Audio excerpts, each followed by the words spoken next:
Merci de nous suivre sur l'ensemble de nos plateformes pour vous informer sur Prestige. Au sommaire de cette édition. Violent incendie dans la nuit du mardi vers les coups de 5 heures du matin au marché central de Thiès. Les flammes ont causé d'importants dégâts matériels.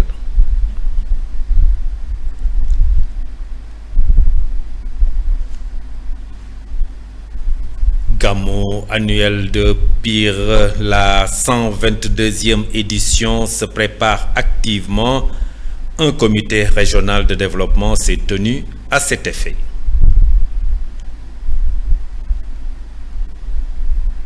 Et puis, atelier national du HUP pour les engrais et la santé des sols en Afrique de l'Ouest et au Sahel.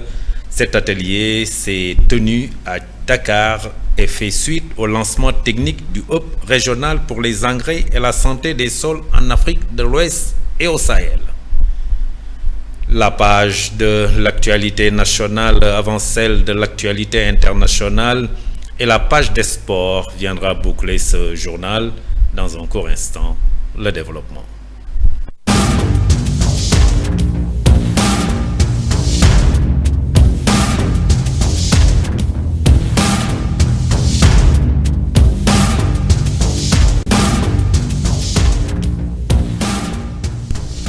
Mesdames, mademoiselles, messieurs, bonsoir et bienvenue dans ce journal que nous ouvrons avec ce violent incident qui s'est déclaré dans la nuit du mardi vers les coups de 5 heures du matin au marché central de Thiès. C'est au niveau du secteur Petersen. Une trentaine de cantines ont été réduites au centre. Les flammes ont causé d'importants dégâts matériels. C'est selon Mamadou Seck, le secrétaire général du marché central de Thiès. Ces propos sont recueillis par Moustapha Mbaye Ousmane Diallo. L'appel du délégué du marché, M. Tchernosis, qui nous a avisé qu'il y a un incendie qui se trouvait au marché central, plus particulièrement au marché Petersen. Donc nous avons déployé donc les moyens de venir ici sur le site et nous avons trouvé une grosse incendie au niveau du marché central. Mais en revenant arrière, nous avons prévenu les autorités la semaine passée sur les ondes de la télé Prestige TV. Nous avons alerté les autorités sur cette occupation anarchique du marché Petersen. Donc il y avait des branchements clandestins. Mais à chaque fois, je suis au marché jusqu'à 0 heure. Donc je me suis promené sur le site. J'ai trouvé des ventilos et des lampes allumées du matin, du nuit au jour. Donc là, c'est un peu difficile sur les blanchiments clandestins. J'avais alerté en même avec M. Moustapha Tafa le jeune sur les ondes de la Prestige TV que d'aller voir même lui-même faire un reportage la nuit pour voir. Donc c'est difficile de parler au Sénégal. Quand vous alertez aux autorités, c'est pour cette raison que nous avons prononcé sur cette alerte-là pour que l'incendie ne se produise plus. Donc à chaque fois il y a un incendie, à chaque fois c'est comme ça. Donc nous lançons un appel solennel au président M. Bassirou Diomaye Diakhar Faye et son premier ministre M. Ousmane Sonko, le gouverneur, le préfet et le maire de la commune Thiès Nord d'accélérer les travaux qui se trouvaient au niveau du ZAC, le marché aux poissons, pour que ces commerçants-là puissent recaser correctement, sans gêne, pour qu'ils fassent leur travail. L'appel du délégué du marché, M. Tchernosis. Le maire de la commune de Thiès Nord, Mamadou Diakhaté, s'est déplacé sur les lieux de l'incendie pour constater de visu les dégâts. Il a apporté son soutien moral aux vendeurs et selon lui, il est urgent de trouver des solutions afin d'éviter ces genres d'incendies qui sont fréquents dans ce marché central de Thiès. Mamadou Diakhaté est toujours au micro de nos reporters Moustapha Mbaye Ousmane Diallo. On a été donc informé que le marché central donc, a pris feu vers les coups de 5 heures du matin. Donc juste après avoir reçu donc, cette information, donc, on s'est déplacé pour venir s'enquérir de la situation. Ce qui reste à faire, donc, c'est une nouvelle organisation Et cette nouvelle organisation donc, doit se faire donc, autour d'une table donc, avec tous les acteurs. Ce n'est pas seulement donc, la mairie, mais c'est l'occasion d'inviter tous les services déconcentrés de l'État, également donc, nos parents commerçants, pour qu'on puisse ensemble donc, trouver une solution définitive donc, par rapport donc, à cette situation. On a été donc informé que le marché central donc, a pris feu. Je vous le disais tout de suite dans le sommaire, la 122e édition du Gamou annuel de Pire se prépare activement. C'est pour cette raison qu'un comité régional de développement s'est tenu hier mardi à la gouvernance de Thiès pour statuer sur les mesures à prendre pour une bonne tenue de cet événement religieux. Le chef de l'exécutif régional a promis d'accompagner le comité d'organisation afin que le Gamou se déroule dans de bonnes conditions. Sayer Ndao est le gouverneur de la région de Thiès. Ses propos sont recueillis par Ousmane Diallo. Nous venons de boucler notre réunion, notre CRD consacré à la préparation du Gamou de Pire. L'ensemble des chefs de service réunis ont réitéré les engagements qui ont été pris et nous avons des engagements fermes que chacun de son côté va prendre toutes les dispositions nécessaires pour qu'on puisse réussir le Gamou. Il n'y a pas de grande différence par rapport à l'année dernière. Les engagements qui ont été reconduits pratiquement vont être réajustés pour nous permettre d'être aux normes. Parce qu'il est vrai que les événements religieux augmentent en nombre. Les pèlerins de jour en jour augmentent, donc il nous faut réajuster nos positions pour être dans les minimums standards pour pouvoir prendre en charge toutes les préoccupations. Et l'engagement de l'ensemble des chefs de service, coordonné par les autorités administratives, nous permettra d'aller vers une parfaite organisation de ce Gamou de Pire. C'est de notre bon vouloir, mais aussi c'est une instruction de M. le Président de la République qui nous a demandé d'accompagner l'ensemble des chefs des familles religieuses quand ils ont des événements pareils. Donc ce que nous allons faire, nous allons le faire sur instruction certes de l'autorité, mais nous le ferons aussi sur notre engagement parce que chacun d'entre nous s'est engagé à bien faire pour que cette famille religieuse puisse vraiment célébrer cette journée, cette grande journée religieuse avec la paix. Donc du point de vue sécuritaire, tout sera pris en charge, toutes les dispositions sont déjà prises. Mais surtout, ce qui pose grand problème, c'est que, comme je le dis souvent, on ne peut pas avoir une bonne sécurité si on n'a pas l'efficacité dans ce qu'on appelle l'éclairage public. C'est pourquoi on a interpellé le maire de la Sénélec pour que l'éclairage public soit renforcé. C'est un vœu du maire, il l'a dit, au niveau des extensions. Mais aussi la Sénélec a décidé d'accompagner la commune avec les coffrets qui permettent de rationaliser l'énergie. Parce que quand on a un peu de ressources, il faut savoir rationaliser. Il y a le problème de l'eau et de l'assainissement aussi, qui est un problème central. Et là aussi, les dispositions sont prises par rapport aux camions de l'ONAS, mais aussi par rapport à la disponibilité en eau. Nous ferons de sorte que l'eau puisse être en abondance, mais aussi une eau de bonne qualité. L'assainissement est pris en compte, mais aussi tout ce qui est commerce, tout ce qui est circulation de personnes sera réglé. Mais ce qu'il faut prendre en compte et ce qu'il ne faut pas négliger, c'est que nous sommes en période de feu de brousse. Et nous voudrions vraiment sensibiliser les pèlerins, chacun de son côté, pour qu'ils prennent les dispositions nécessaires pour éviter quand même certains dérives, certains dérapages.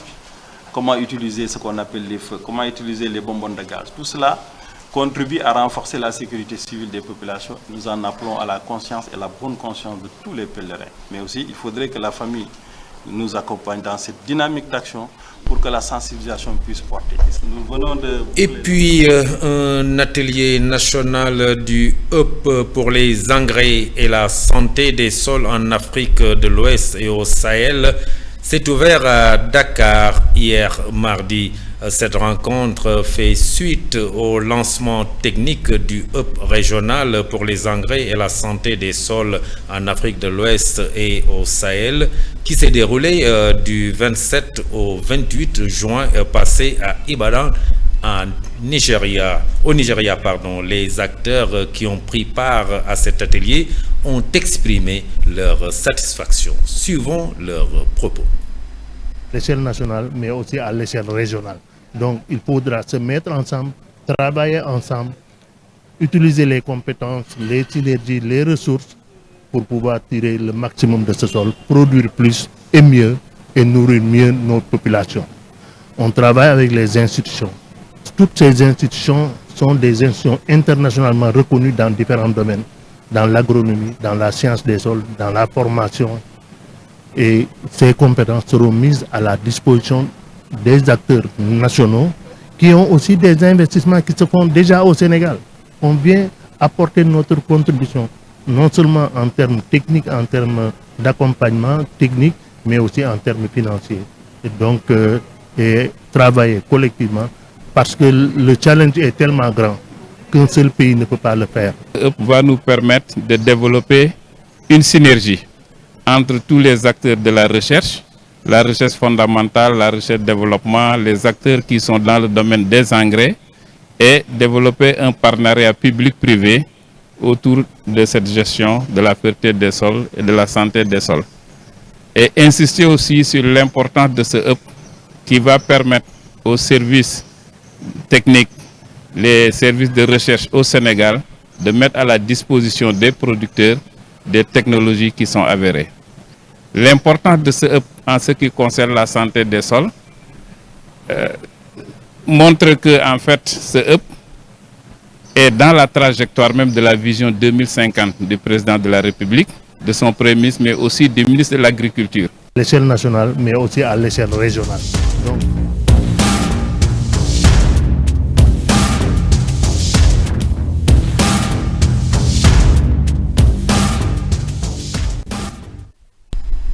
et l'actualité nationale législative au Sénégal, Jean-Luc Mélenchon parle d'un peuple sénégalais qui a donné une leçon au monde entier. Et toujours pour le compte des législatives du 17 novembre 2024, la CEDEAO salue le bon déroulement du scrutin et que à Rufisque, le préfet annonce des opérations de déguerpissement dans toute la ville à partir du 5 décembre.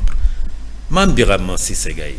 Le préfet de Rufisque, président du comité départemental de gestion du cadre de vie, informe la population que des opérations de libération des espaces publics occupés illégalement seront menées dans toute la ville de Rufisque, particulièrement le long du boulevard Maurice Gueye et les alentours du marché central à partir du 5 décembre 2024, lit-on dans un communiqué. Pour garantir la sécurité, la salubrité et le bon ordre, le préfet invite les personnes occupant les espaces publics, à savoir les garages clandestins, les parkings irréguliers et les tabliers, à prendre leurs dispositions pour libérer les espaces qu'elles occupent.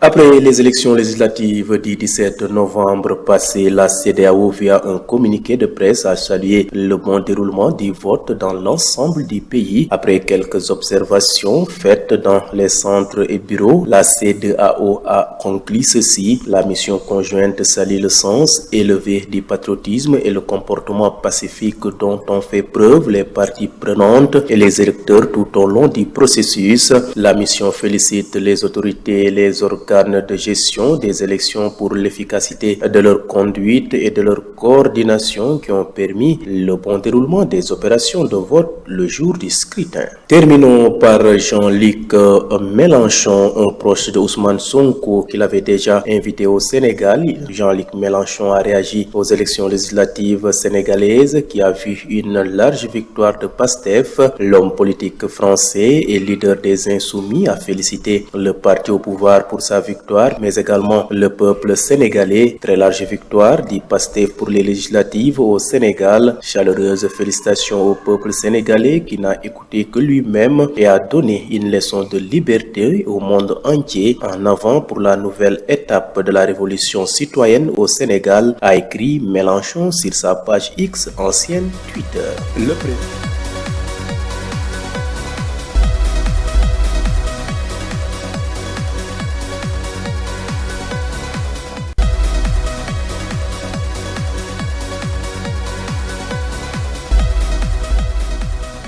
À la place de Mame Birame Cissé Gaye, c'était Mamadou Saturne Ndione, mais nous restons toujours avec vous d'ailleurs pour parler de l'actualité internationale au Mali.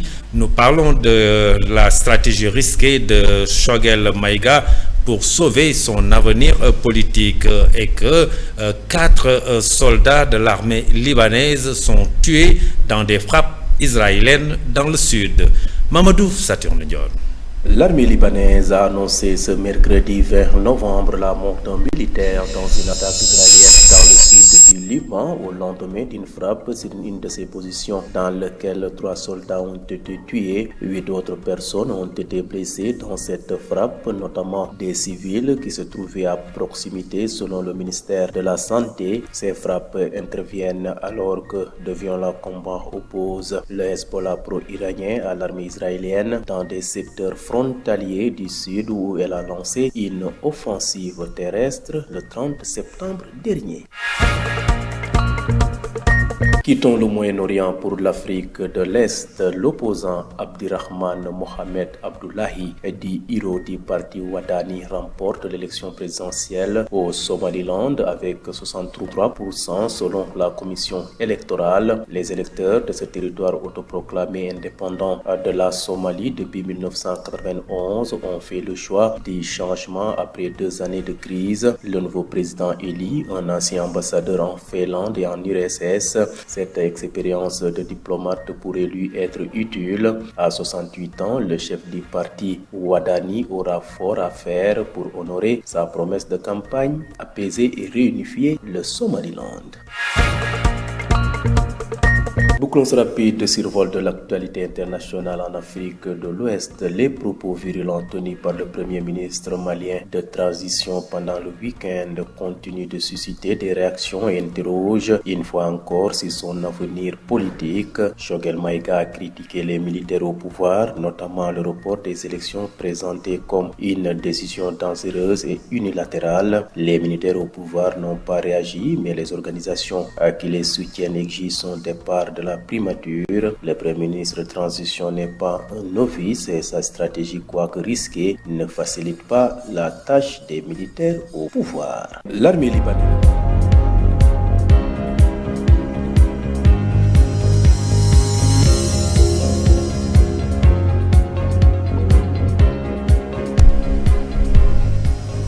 Merci Mamadou Saturne Ndione. À présent, la page de l'actualité sportive. Les éliminatoires de la Coupe d'Afrique des Nations CAN 2025 sont terminés ce mardi. Une finale se jouait dans le groupe H entre la Tanzanie et la Guinée. Condamnés à s'imposer pour se qualifier, les Tanzaniens ont fait la sensation en s'imposant 1-0. Un but de Simon Mouzoa à la 61e minute. Avec cette défaite, le Sili national manque sa première Coupe d'Afrique des Nations depuis 2017. Le Cameroun s'est offert un succès de 2-1 contre le Zimbabwe pour assurer sa première place du groupe J. Vincent Aboubakar à la 18e minute et Georges Kevin Koundou à la 23e minute ont mis les Lions indomptables sur de bonnes bases avant que Terence Kamankia réduise l'écart en fin de match à la 73e minute. Le Sénégal s'est imposé face au Burundi, 2-0 ce mardi au stade Maître Abdoulaye Wade de Diamniadio grâce à un doublé d'Habib Diarra. Avec cette victoire, les Lions concluent de très belle manière les éliminatoires de la Coupe d'Afrique des Nations 2025. Les Lions totalisent 16 points sur 18 possibles, conservant la première place du groupe L. Au passage, ils affichent un bilan impressionnant avec 10 buts marqués pour seulement 1 but encaissé. Les éliminatoires de la Coupe d'Afrique des Nations CAN 2020. Et voilà ce qui met fin à ce journal version française. Juste derrière, vous aurez la version Wolof que j'aurai l'honneur de vous présenter. Cette édition est à présent terminée. Merci de l'avoir suivi. Passez une excellente fin de soirée. Au revoir.